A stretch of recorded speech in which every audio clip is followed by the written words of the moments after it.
I took everything from my junkie mother. I ruined my mother's life for good and I don't regret it. I am currently 20. This happened when I was 14. My mother was never the best mother, but I had managed for the first few years living with her after my mother and father had divorced when I had just turned 6. At 7 she had called me a mistake for being the only child she didn't plan for. I was the firstborn and had 2 little sisters, as she seemed to be disappointed in everything I did if it wasn't what she wanted me to do, and even when I did what she wanted she was rarely happy about it. And at 9 she had even forgotten my birthday and tried to claim we celebrated it. This is all I was able to get through and manage fine till I turned 12. She had started drinking and was with a guy.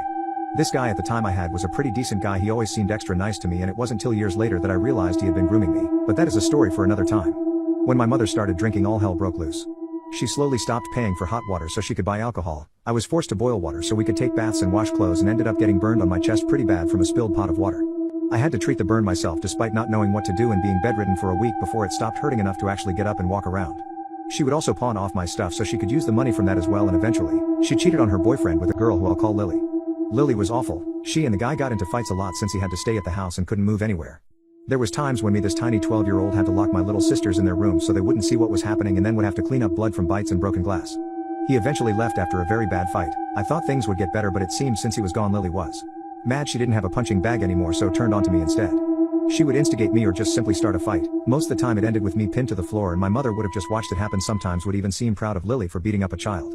This went on for a year until my mother decided to abandon the house we were in and its mortgage to go follow her girlfriend to Virginia. We lived in a motel, and my mother and Lily got hooked on substances, and eventually we couldn't even pay for the motel anymore. We were homeless. I took on jobs on Lily's grandfather's property to pay for food and any other necessities I could afford, and her grandfather would take me to eat sometimes and go try to bargain at the local flea markets. I learned a lot about bargaining and how to get good deals. The man was great, but sometimes I wished he would have done more. I don't think it would have mattered though. I don't know how my mother got past CPS for so many years despite many complaints and even my attempts to tell adults at my school about what was happening.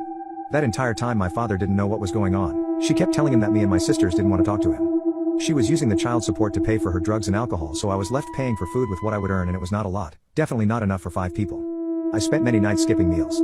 I would sneak home stuff from school lunches to give to my siblings if I didn't have enough money to pay for dinner that night. I got very thin during that year in Virginia, but I held out, and finally my dad had threatened to take her to court if she didn't let us at least talk with him on the phone. So she allowed it under her supervision, but when my father asked if we wanted to visit that summer, I sprung on the opportunity. This was my one chance to get my sisters away from this vile woman and her partner, and I couldn't risk losing it, so despite her trying to gesture no, I said yes. After the call she was very angry with me, and I didn't go unscathed that night, but it worked. She couldn't refuse to let us see our dad because he has already heard with his own ears that we wanted to see him, so that summer she dropped us off with my father. Let's just say the state we're in was not a pretty sight for him. We all had our heads shaved by that time, and it was still growing back from when we got lice, and my mother was too lazy to treat it properly. We were malnourished and looked very small compared to normal children. My father said nothing at first, but as soon as we got back to his home state he started asking us questions.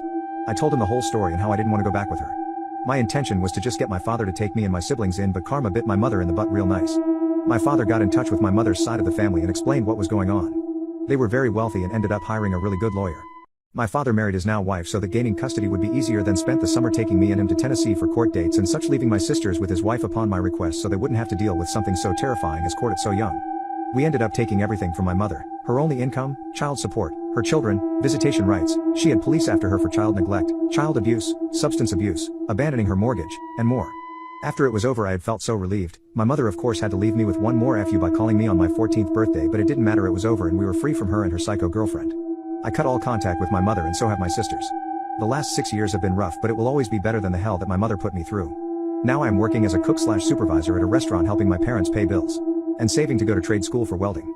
I will always be thankful to my father for taking me away from that vile woman, and hope that now my little sisters will get to live a childhood I didn't get to. Sometimes I look her up on Facebook, I guess in hopes that she had changed. I never see change. She has lost a lot of weight and is still homeless, hopping from house to house since no one will accept her to rent a place when she puts her name down anywhere, and I can't help the little bit of satisfaction I feel seeing the nightmare she is living after having lived in the nightmare she had created for so long.